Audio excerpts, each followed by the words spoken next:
Oh iya, ke rumah. Iya.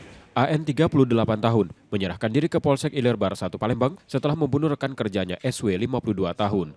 Pelaku datang beberapa jam usai jasad korban ditemukan di semak-semak bekas kebun nanas di Muara Enim.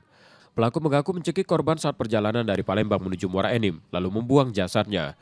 Polisi menyebut motif pembunuhan diduga karena pelaku kesal merasa terus dirayu korban. Sepertinya korban suka kepadanya, sedangkan dia sudah mempunyai anak dan istri.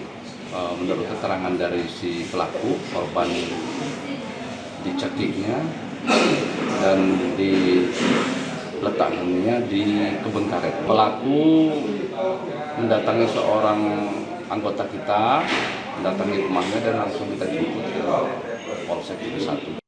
Keluarga korban membantah motif tersebut dan menduga pembunuhan telah direncanakan karena sepeda motor serta surat kendaraan korban hilang.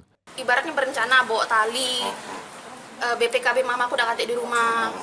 Nah, berarti berencana. Kalau berencana ya seumur hidup atau ya cak mana lebih dari itu. Harus dihukum, nggak bisa nggak katik damai.